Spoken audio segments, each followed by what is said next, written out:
Kita bersyukur kepada Tuhan kalau kita masih ada sampai saat ini.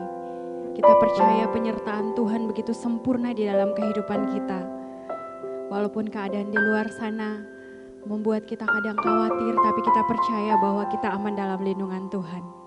Sebelum kita mulai ibadah pada hari ini, mari kita satu dalam doa. Bapa, kami mengucap syukur untuk penyertaan-Mu yang selalu baru kami rasakan. Terima kasih Tuhan, tidak pernah sedetik pun Engkau meninggalkan kami. Kami percaya bahwa Engkau selalu setia beserta dengan kami. Meskipun banyak hal yang tidak kami mengerti, tapi kami percaya bahwa Engkau selalu merancangkan yang terbaik dalam hidup kami. Biarlah Engkau berkati ibadah kami pada hari ini Tuhan. Kami rindu, biarlah lawatan-Mu menjamah setiap kami. Dalam nama Tuhan Yesus kami berdoa, haleluya, amin. Mari kita katakan di hadapan Tuhan, Engkau Bapa yang baik dalam hidup kami Tuhan Yesus. Kami mau naikkan syukur kami kepadamu untuk segala hal yang Kau kerjakan dalam hidup kami.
Kami sadar tanpa-Mu Tuhan kami tidak akan bisa melangkah sehasta sekalipun.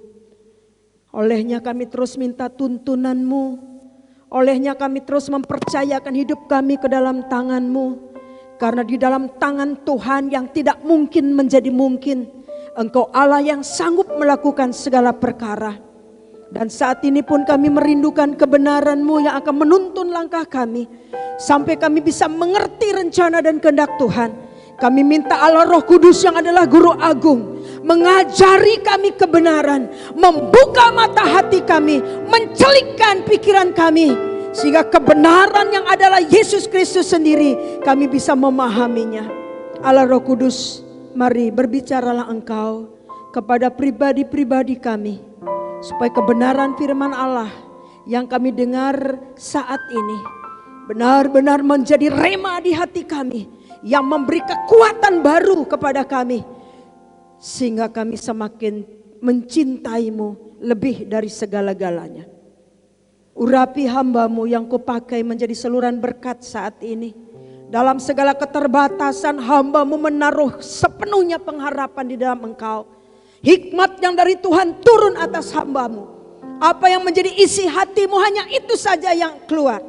Tutup bungkus hamba-Mu dengan darah-Mu. Dan biarlah kebenaran firman Allah dapat menjamah pribadi-pribadi yang mendengar.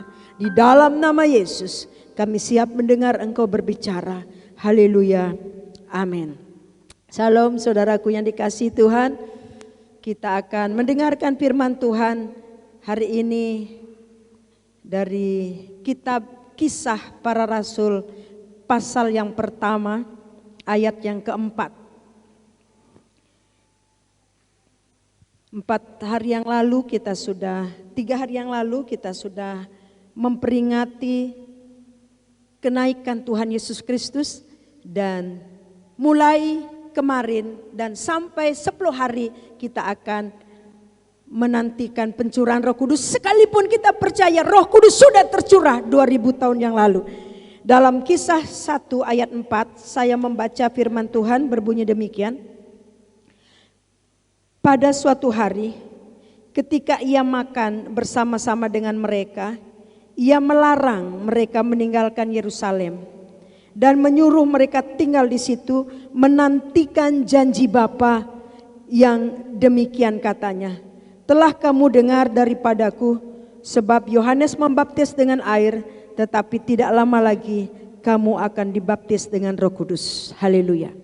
Bapak Ibu Saudara yang dikasihi Tuhan yang ada di rumah masing-masing yang mendengarkan firman Tuhan lewat live streaming siang hari ini, kita mendengarkan sebuah tema penantian yang pasti. Di dalam realita kehidupan kita sehari-hari, apalagi di kalangan anak muda, ada istilah PHP ataupun HTS. PHP, pemberi harapan palsu. HTS, hubungan tanpa status.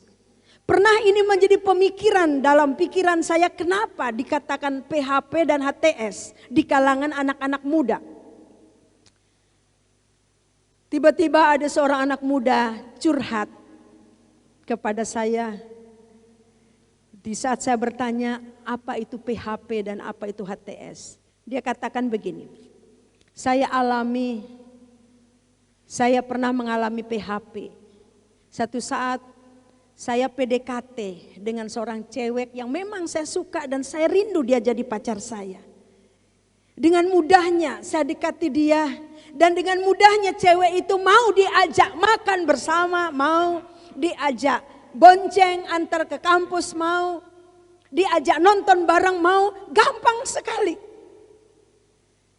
Waktu berjalan begitu cepat, 2-3 bulan kami jalani, saya tanya, bagaimana kelanjutan hubungan kita? Jawabannya, belum bisa saya dapatkan apa-apa. Saya gumulkan dulu. Oke, lanjut lagi. Minggu demi minggu, bulan demi bulan. Masuk bulan ke-6 ditanya lagi. Bagaimana kelanjutan hubungan kita?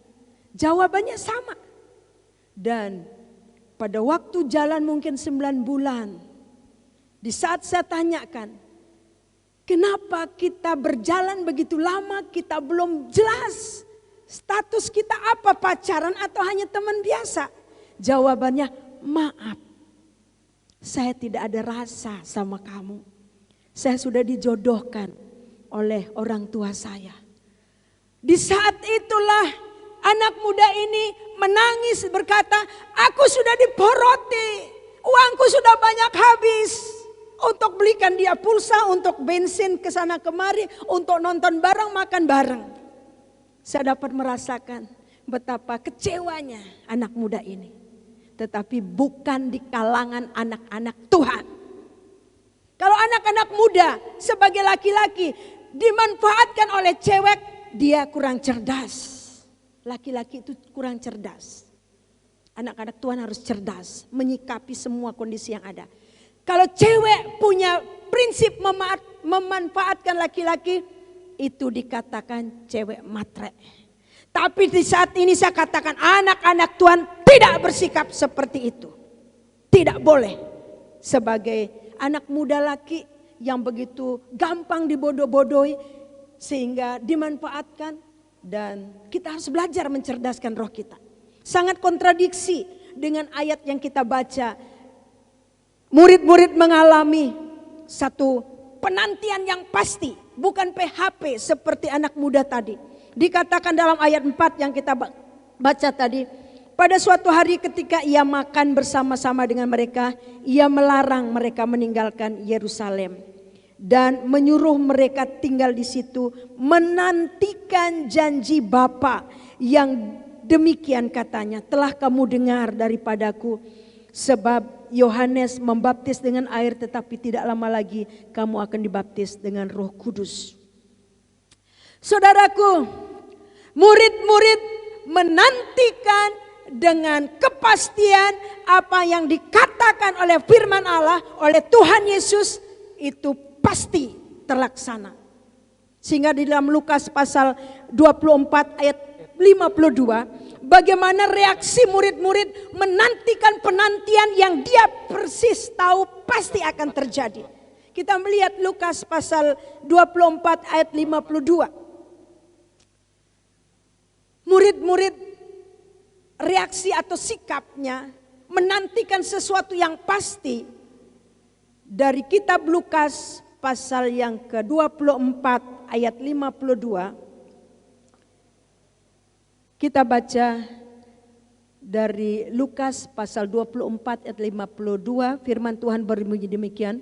Mereka sujud menyembah kepadanya, lalu mereka pulang ke Yerusalem dengan sangat bersuka cita. Haleluya. Reaksi murid menantikan janji Bapa, dia pertama sangat bersuka cita. Karena apa dia bersuka cita? Karena dia tahu selama 40 hari Tuhan Yesus menampakkan diri kepada mereka, membuat murid-murid semakin yakin bahwa Yesus yang disembah, Yesus yang dipercaya, Yesus yang selama ini bersama-sama dengan mereka, itu adalah Allah yang hidup, Allah yang mampu melakukan segala perkara. Apa yang dikatakan pasti terjadi. Ucapannya selalu konsisten. Itulah yang membuat dia bersuka cita menantikan janji. Itulah Roh Kudus yang tercurah. Sukacita yang membuat satu gairah di dalam kehidupan. Di dalam Nehemia pasal 8 ayat 10, Alkitab mencatat sukacita karena Tuhan adalah perlindungan. Sukacita karena Tuhan adalah perlindungan. Mazmur pun mencatat sukacita karena Tuhan adalah kekuatanku. Saudara, akhir-akhir ini kita terus minta perlindungan Tuhan. Keluar masuk kita minta perlindungan Tuhan. Salah satu imun tubuh kita supaya kuat adalah sukacita. Nehemia 8 ayat 10 sekali lagi kita membaca. Lalu berkatalah ia kepada mereka, pergilah kamu, makanlah sedap-sedapan dan minumlah minuman manis, dan kirimlah sebagian kepada mereka yang tidak sedia apa-apa, karena hari ini adalah kudus bagi Tuhan kita. Jangan kamu bersusah hati, sebab sukacita karena Tuhan itulah perlindungan kita. Akhir-akhir ini kita melihat kondisi yang sangat sembraut, tidak menentu. Kadang-kadang roh ketakutan menyerang orang-orang tertentu yang tidak punya iman kepada Kristus. Tetapi kita yang tahu firman, janji Tuhan ya dan amin, penantian yang pasti di dalam Tuhan. Kalau firman Tuhan berkata sukacita itu adalah perlindungan kita, salah satu imun untuk tubuh kita kuat, sehat, bersukacitalah. Bersukacitalah. Yang membuat kita terus bergairah di dalam menjalani ini. Karena sukacita karena Tuhan ada pengharapan yang pasti. Inilah yang dilakukan oleh murid-murid setelah menantikan janji Bapa. Setelah Tuhan Yesus naik ke surga, Tuhan berkata tinggal nantikan janji Bapa. Dia lakukan sukacita karena dia tahu apa yang dijanjikan oleh Tuhan pasti akan terlaksana. Yang kedua, yang dia lakukan di dalam ayat yang kita baca, dia tekun. Kisah para Rasul ayat yang ke-6, satu ayat yang ke-6 dan seterusnya, dan di situ katakan maka kembali ayat 12 maka kembali rasul-rasul ke Yerusalem dari bukit yang disebut Bukit Zaitun yang hanya seperjalanan sabat jauhnya dari Yerusalem. Setelah mereka tiba di kota, naiklah mereka ke ruang atas tempat mereka menumpang. Mereka itu ialah Petrus dan Yohanes, Yakobus dan Andreas, Filipus dan Thomas, Bartolomeus dan Matius, Yakobus bin Alfius dan Simon orang Selot, dan Yudas bin Yakobus. Mereka semua bertekun dengan sehati dalam doa bersama-sama. Yang kedua, yang dilakukan di dalam penantian supaya menjadi nyata adalah tekun di dalam doa. Tekun ini bicara tentang kesetiaan. Tekun bicara dengan kesabaran. Tekun bicara tentang kesungguhan hati. Inilah yang dilakukan oleh murid-murid. Tekun bicara tentang percaya. Kalau orang gak percaya gak akan tekun. Pasti sudah deh sampai di sini saja. Atau juga gak datang-datang, itu orang tidak percaya. Tetapi karena percaya dia tekun, dia setia dalam bersatu hati. Dan kita melihat akhirnya dalam ketekunan mereka menanti setelah Yesus naik ke surga dan 10 hari mereka tekun bersama-sama. Bukan berarti mereka tidak kerja, bukan berarti mereka hanya berdoa. Mereka pasti melakukan tugas-tugasnya sebagaimana mestinya. Tetapi kesetiaan, ketekunan mencari Tuhan, menantikan Tuhan, itu menjadi bagian hidup mereka. Dan kita melihat hasilnya 10 hari seperti yang dijanjikan oleh Tuhan. 10 hari setelah Yesus naik, tercurahlah Roh Kudus yang sangat dahsyat, yang membalikkan seluruh keadaan, yang membuat mereka dari takut menjadi berani. Dan melihat apa yang terjadi, banyak jiwa yang bertobat percaya kepada Yesus. Saudaraku yang dikasihi Tuhan, Roh Tuhan sudah tercurah 2000 tahun yang lalu. Sebagai anak-anak yang sudah ditebus oleh Tuhan, sebagai orang-orang yang sudah menjadi milik Tuhan, apa penantianmu saat ini? Itu menjadi perenungan kita. Bukan berarti kita tidak menantikan Roh Kudus. Roh Kudus terus tercurah, tergantung seberapa kita membuka hati. Seberapa kita mengizinkan Roh Kudus mengintervensi hati, pikiran, perasaan kita. Sejauh mana kita mengizinkan Roh Kudus memimpin hati kita, sejauh itulah kita akan dipenuhi, sejauh itulah kita akan dituntunnya. Roh Kudus sudah tercurah. Untuk selanjutnya, apa yang harus kita buat? Aplikasi apa yang saudara nantikan.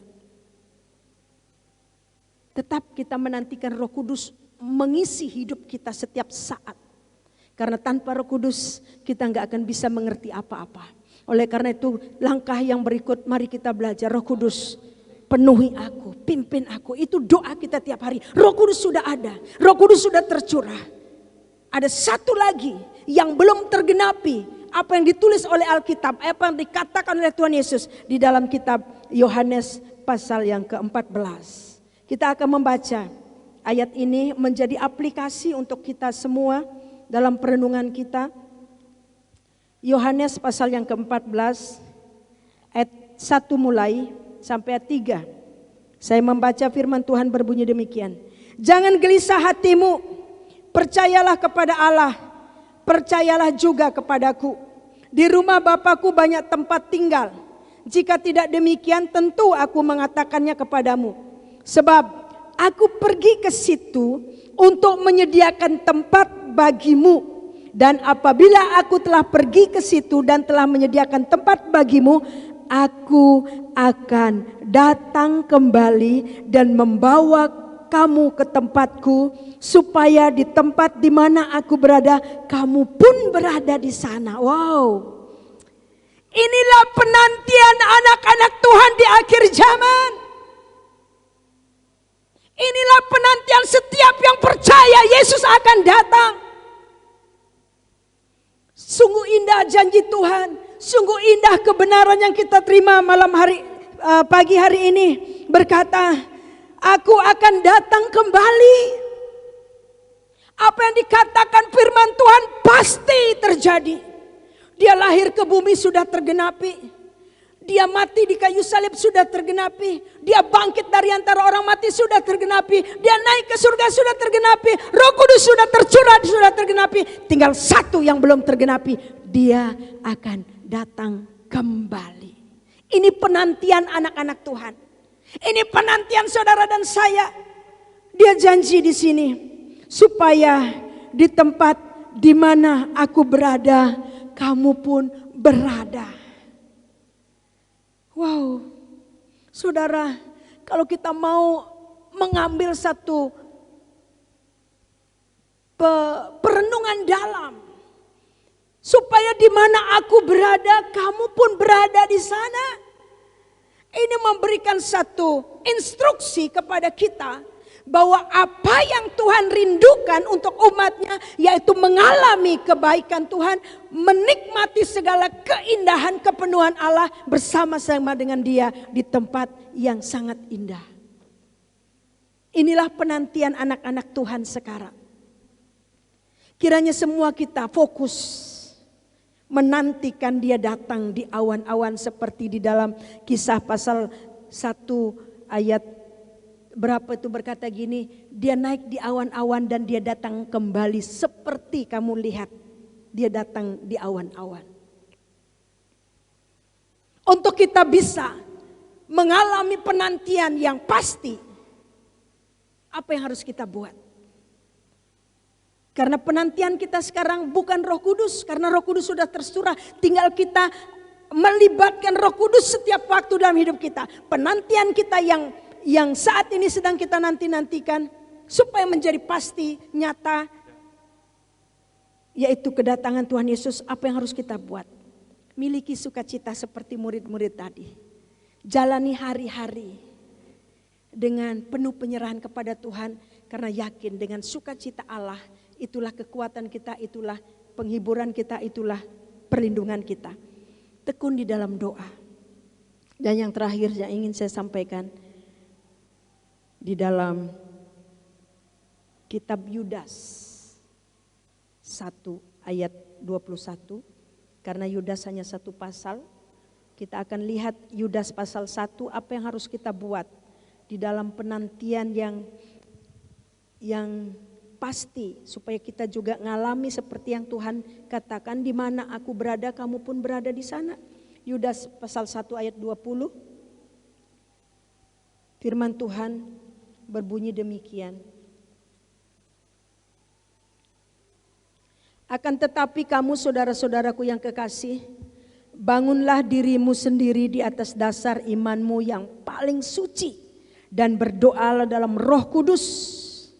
Peliharalah dirimu demikian dalam kasih Allah, sambil menantikan rahmat Tuhan kita Yesus Kristus untuk hidup yang kekal. Yang pertama, bangun imanmu di atas dasar iman yang paling suci, untuk kita bisa menikmati penantian yang pasti berada di mana Tuhan Yesus berada, kita pun berada di sana. Mari bangun imanmu di atas dasar iman yang paling suci. Masa karantina merupakan masa masing-masing kita membangun iman pribadi lepas pribadi. Disinilah kita teruji. Disinilah kita bisa melihat diri kita masing-masing. Apakah aku membangun imanku atau hanya sekedar ramai kalau ibadah raya. Kalau sendiri aku gak bisa. Justru dalam masa karantina inilah kita harus memacu diri kita. Aku harus dan harus. Karena iman harus diperjuangkan, saudara. Tidak jadi begitu saja. Sehingga firman Tuhan dengan tegas berkata, saudara-saudaraku, bangunlah dirimu di atas dasar iman yang paling suci. Tidak tercemari oleh keadaan apapun di sekitar. Yang kedua dikatakan di dalam ayat yang ke-21, pelihara dirimu demikian di dalam kasih Allah. Sambil menantikan rahmat Tuhan untuk kita masuk dalam kekekalan. Pelihara diri kita. Di dalam Wahyu pasal 22 ayat 11 dikatakan, di akhir zaman ini yang kudus akan semakin kudus, yang cemar akan semakin cemar. Pilihan ada pada kita. Biarlah kita mengambil satu sikap. Di masa karantina ini kita membangun iman kita kepada Kristus. Membangun diri kita masing-masing di hadapan Tuhan. Merindukan Tuhan lebih dari segalanya. Kesempatan kita banyak sekali untuk belajar mendekatkan diri kepada Tuhan. Sambil menantikan dia, kapan dia akan datang. Tidak ada seorang pun yang tahu. Tetapi di dalam masa-masa sekarang ini Tuhan mengizinkan kita untuk terus belajar secara pribadi. Mencari dia, mendengar dia berbicara. Untuk menutup renungan ini ada sebuah ilustrasi. Biarlah membuka pikiran kita. Supaya penantian yang pasti menjadi terwujud. Penantian akan kedatangan Tuhan menjemput kita menjadi terwujud untuk kita sebagai anak-anaknya. Pasangan calon pengantin yang sudah istilahnya diresmikan akan menikah tahun depan. Itu sudah tunangan biasanya. Akhirnya dari pihak cowok berkata begini, untuk menambah-nambahi biaya pernikahan, izinkan saya merantau ke kota untuk mendapatkan dana atau mencari pekerjaan. Oke, dua belah pihak orang tua setuju. Akhirnya berangkatlah pria ke kota besar, sementara tunangannya si gadis ada bersama mamahnya di rumah, di kampung. 1-2 bulan mereka dari jarak jauh tetap ada komunikasi. 3 bulan, 4 bulan masih ada komunikasi. Tiba-tiba gadis ini melihat temannya begitu mesra banget dengan pacarnya. Bermalam mingguan muncul keinginannya, seandainya pacarku dekat ada di sekitarku, pasti aku juga bisa seperti itu.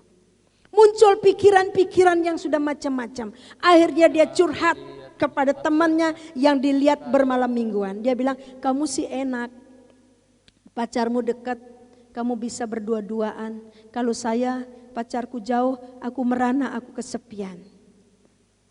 Akhirnya pacarnya, temannya yang punya pacar dekat berkata gini, enggak apa-apa, ikut aja kamu ke pantai. Kan di pantai hanya minum seraba atau makan pisang goreng. Supaya menghilangkan penatmu. Jawabannya si cewek, dia bilang, tidak bagus. Karena saya sudah tunangan, nanti orang bilang apa. Wow, keren saudara jawabannya. Minggu depan dilihatnya lagi, datang lagi temannya, ayo sekali-sekali aja gak apa-apa daripada kau penat. Dia berani berkata tidak. Minggu ketiga, minggu keempat datang rayuan, ayo ku carikan kau teman untuk bisa ngajak kau ngobrol supaya kamu tidak jadi anti nyamuk, jaga saya di sana. Ayo. Tergodalah dia. Dia datang bersama dengan teman laki yang katanya hanya sebatas teman.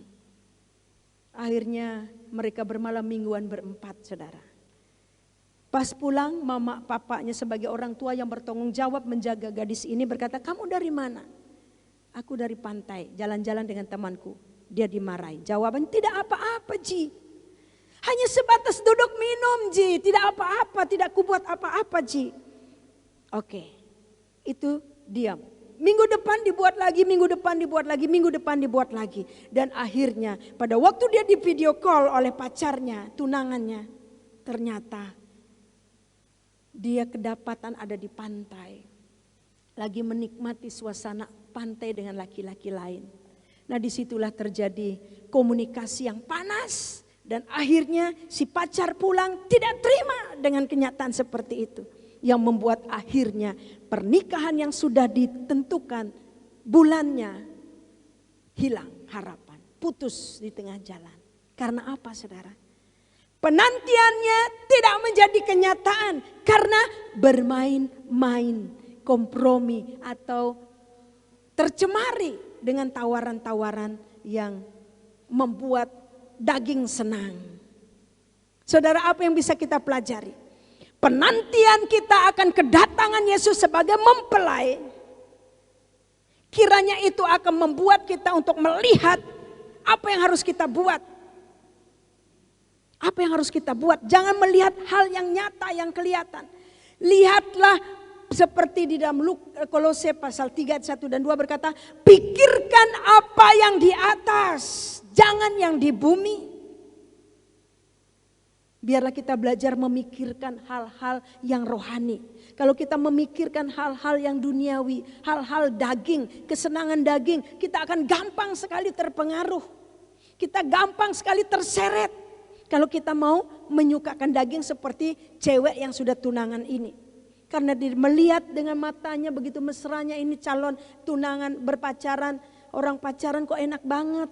Itu yang dia lihat. Dia tidak memikirkan pacarku akan datang menjemput untuk aku di Pinang. Dia tidak pikirkan itu. Dia pikirkan yang saat ini melihat orang sedang berdua-duaan. Supaya penantian kita akan kedatangan Yesus yang kedua kali menjadi nyata dan pasti kita dibawa ke tempat yang kekal bersama dengan Tuhan. Apa yang kita buat? Pikirkan perkara-perkara yang di atas. Itulah yang ilahi, yang rohani. Bukan berarti kita nggak kerja, bukan berarti kita hanya memikirkan hal itu. Yang pekerjaan praktis kita tetap kita lakukan. Tetapi mari condongkan pikiran kita kepada Kristus. Arahkan mata hati kita kepada Kristus. Ingat penantian kita untuk menikmati hidup yang kekal selama-lamanya. Yang tidak terbatas waktunya. Itu yang kita kejar. Jangan hanya yang sementara. Mari saudaraku renungkan firman Tuhan ini. Gadis tadi tidak jadi menikah karena bermain-main dengan kesenangan daging. Gadis ini tidak jadi menikah karena bermain-main dengan tawaran-tawaran yang menyukakan daging sesaat. Biarlah kita belajar malam hari, saat ini, pagi hari ini, mematikan semua kedagingan. Kedagingan yang sering menyeret iman kita. Kedagingan yang membuat kita tidak bisa bersekutu dengan Tuhan. Biar saat ini katakan, aku matikan dalam nama Yesus. Dan kita izinkan Roh Kudus yang mengintervensi kehidupan kita. Karena orang yang hidup oleh roh dia akan hidup. Tapi orang yang hidup oleh daging dia akan mati. Pilihan ada pada kita. Biarlah penantian yang Tuhan berikan kepada kita. Penantian kita menantikan Tuhan. Benar-benar akan nyata. Kita menikmati seperti Tuhan bilang, di mana aku berada, kamu pun berada di sana. Wow, cinta yang terlalu ajaib, cinta yang terlalu dahsyat. Di mana aku berada, kamu pun berada di sana. Begitu cintanya Tuhan kepada kita, begitu rindunya Tuhan berada bersama-sama dengan kita, sampai dia rela mati untuk menebus dosa kita, supaya kita ada di sana bersama dengan Dia. Rindukan itu. Jangan hanya menginginkan hal-hal dunia yang sifatnya sementara, tapi rindukan kekekalan bersama dengan Tuhan. Kita katakan bersama-sama, oh Yerusalem, kota yang mulia, hatiku rindu ke sana. Biarlah ini menjadi fokus kita. Kita nggak tahu kapan Tuhan datang, tetapi pasti dia datang, pasti dia datang. Biarlah dalam kepastian itu kita tidak bermain-main. Biarlah dalam kepastian itu kita fokuskan diri kita kepada perkara-perkara yang di atas, perkara-perkara yang ilahi, yang membuat kita menikmati hadirat Allah. Dan di saat trompet berbunyi, kita mendengar suara itu dan kita terhisap ke dalamnya dan kita dibawa ke awan-awan. Oh Yerusalem, kota yang mulia, hatiku rindu ke sana. Yerusalem, kota mulia, hatiku rindu. Sekali lagi katakan, oh Yerusalem, oh Yerusalem, kota mulia, hatiku rindu ke sana. Tak lama lagi Tuhanku datanglah.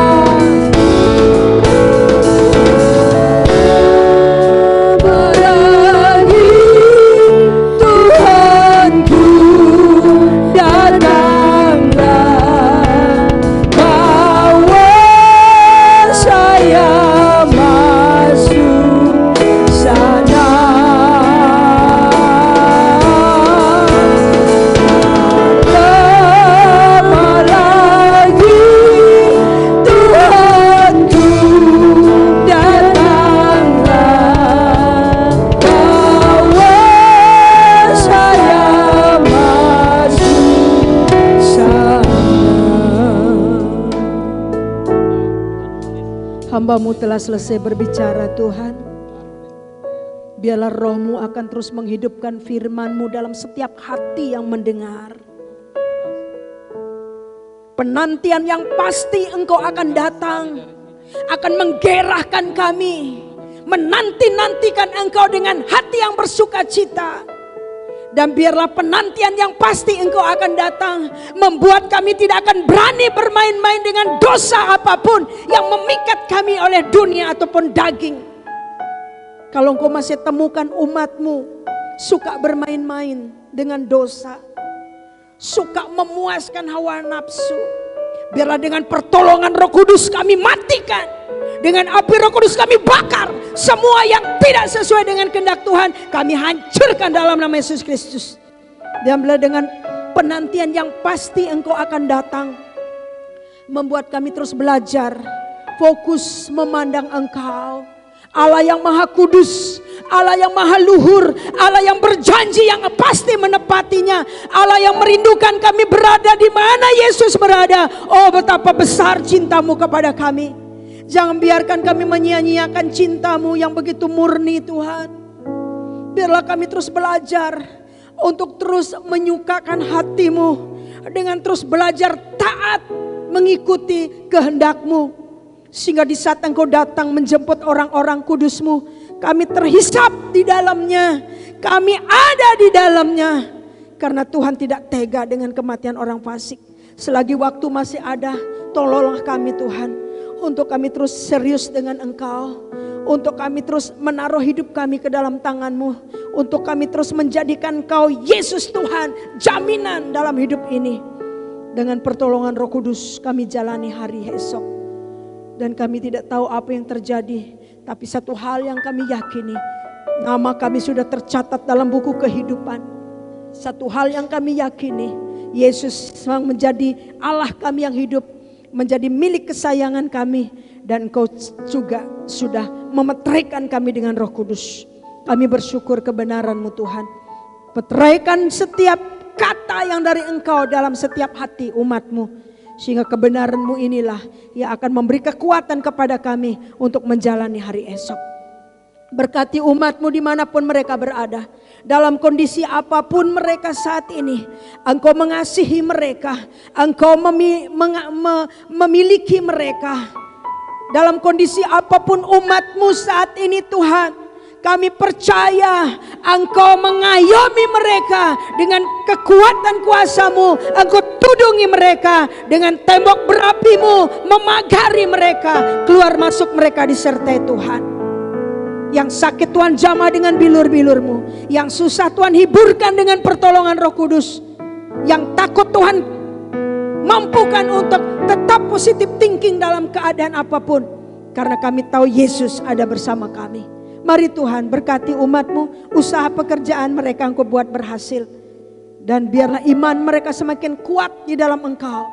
Di dalam karantina yang saat ini masih berlangsung di Indonesia, kami doakan umat-Mu melatih iman mereka kepada Engkau, melatih hubungan mereka pribadi lepas pribadi dengan Engkau, sehingga Engkau jumpai umat-Mu sebagai pribadi yang layak menjadi mempelai yang tak bercacat celah. Mari Tuhan, tolong umat-Mu pribadi-pribadi, kuatkan percaya mereka. Dan saat ini pun kami berdoa untuk bangsa kami, kota kami.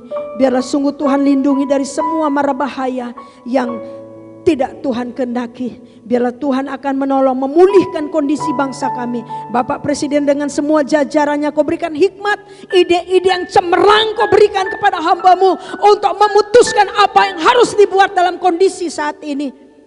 Kami tahu Engkau telah memilih menjadi wakil Allah di Indonesia, hamba-Mu Bapak Presiden dan semua jajarannya. Engkau lah yang akan terus menuntun langkahnya untuk sampai rencana-Mu tergenapi bagi bangsa kami. Tuhan, untuk yang mengalami terinfeksi COVID-19, kuatkan mereka. Biarlah mereka punya jaminan bahwa Yesus penyembuh yang sempurna. Jangan biarkan mereka pesimis, tetapi Roh Tuhan mengingatkan bahwa Yesus dokter di atas segala dokter. Kami minta kesembuhan daripada Tuhan untuk teman-teman kami, saudara-saudara kami, siapapun mereka. Dan kami doakan juga tim medis, garda terdepan menangani COVID ini Tuhan. Biarlah Tuhan berikan mereka kekuatan yang prima. Tuhan bentengi mereka dengan perisai dari Engkau. Engkau lah yang akan membela kehidupan mereka. Tudungi mereka dengan kekuatan kuasa-Mu. Biarlah dengan hati yang penuh cinta mereka merawat jiwa-jiwa yang ada dengan ketulusan daripada Tuhan, sehingga Engkau sendiri yang menghitung apa yang sudah mereka buat. Jerih payah mereka tidak sia-sia di hadapan-Mu. Berkati keluarga-keluarga mereka semuanya. Bapa, saat ini pun kami berdoa untuk gereja-gereja-Mu, orang-orang kudus-Mu. Biarlah mereka terus belajar untuk menaruh harap kepada Engkau. Hamba-hamba-Mu yang melayani di berbagai tempat, lewat live streaming, lewat internet. Kami percaya di udara kekuatan kuasa firman Tuhan menerobos semua penghulu-penghulu raja kegelapan. Kami percaya ada Roh Tuhan yang dahsyat menerobos semuanya. Kami yakin Tuhan, kekuatan-Mu tidak bisa ditandingi oleh siapapun dan oleh apapun. Kuasa Tuhanlah yang terus berkumandang di berbagai tempat di seluruh dunia ini. Mari Tuhan berkati setiap pelayanan lewat live streaming di internet, lewat internet. Tuhanlah yang akan memberkati hamba-hamba-Mu. Dan saat ini pun kami berdoa untuk tetangga-tetangga yang ada di sekitar rumah ibadah, di sekitar rumah jemaat, tetap ada hubungan yang baik terjalin. Dan sungguh kasih-Mu terbiaskan untuk mereka semua. Hamba-hamba-Mu yang sudah mengangkat pelayanan malam saat ini, biarlah sungguh Tuhan memberkati mereka. Urapi mereka Tuhan, tambahkan hikmat untuk tim Mulmed. Biarlah sungguh Tuhan mampukan mereka untuk kekuatan daripada Tuhan mengerjakan tugas yang ada. Hamba-hamba-Mu tim musik, WL Singer, semua di cover oleh kekuatan kuasa Roh Kudus. Radius 1000 meter dari tempat ini dipenuhi oleh atmosfer surgawi. Dan saat ini pun kami serahkan seluruh hidup kami ke dalam tangan-Mu. Biarlah Roh Tuhan terus mengajari kami untuk memampukan kami hidup seperti apa yang Tuhan mau. Seluruh doa ini kami alaskan di dalam nama Tuhan Yesus Kristus yang sudah mengajari kami berdoa seperti ini. Bapa kami yang di surga, dikuduskanlah nama-Mu, datanglah kerajaan-Mu, jadilah kehendak-Mu. Berikanlah kami pada hari ini makanan kami yang secukupnya. Dan ampunilah kesalahan kami seperti kami telah mengampuni orang yang bersalah kepada kami. Dan jangan biarkan kami masuk di dalam pencobaan, tetapi bebaskanlah kami daripada yang jahat. Karena Engkaulah yang punya kerajaan dan kuasa dan kemuliaan sampai selama-lamanya. Amin. Kita akhiri ibadah kita katakan bersama-sama, El Shaddai, El Shaddai, Allah Maha Kuasa. Haleluya. El Shaddai, El Shaddai, Allah Maha Kuasa. Dia besar, Dia besar, El Shaddai mulia. El Shaddai, El Shaddai, Allah Maha Kuasa. Berkat-Nya melimpah, berkat-Nya melimpah,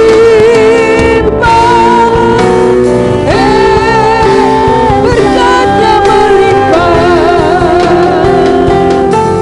berkat-Nya melimpah, El Shaddai. Haleluya, haleluya, haleluya, haleluya. Kami percaya Allah yang maha besar, Allah yang maha kuasa, Allah yang berdolat atas langit dan bumi dan segala isinya, Allah yang mengatur seluruh langkah hidup kami. Kami bersyukur mengenal-Mu secara pribadi. Kami bersyukur Tuhan menikmati persekutuan dengan Engkau. Firman-Mu menjaminkan jerih payah kami dalam persekutuan dengan Tuhan tidak pernah sia-sia. Tuhan memberikan upah kepada orang yang beribadah dengan sungguh-sungguh, dan Tuhan memperhadapkan wajah-Mu kepada orang yang mencari-Mu dengan segenap hati. Dan pengurapan Allah kami terima dengan iman, dan pengurapan dari tempat yang maha tinggi mengajari kami untuk melakukan apa yang menjadi kehendak Tuhan. Percaya berkat Allah selalu dilimpahkan kepada orang-orang yang menaruh harap kepadanya. Sebagaimana Allah telah memberkati Abraham, Ishak dan Yakub, demikianlah berkat Allah menjadi milikmu. Berkat rohani, materi dan jasmani berlimpah-limpah. Dan damai sejahtera Allah yang melampaui segala akal memelihara hati dan pikiranmu saat ini sampai selama-lamanya. Di dalam nama Yesus. Haleluya. Bapa terima kasih. Bapa terima kasih.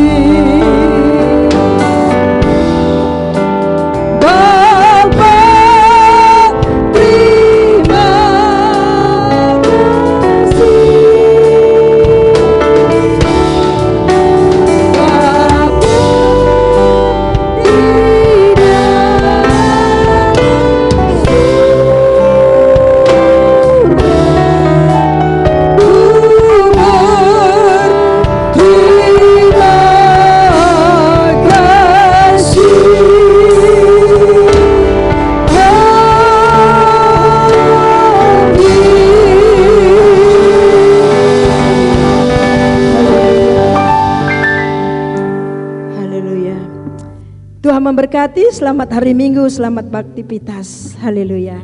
Amin.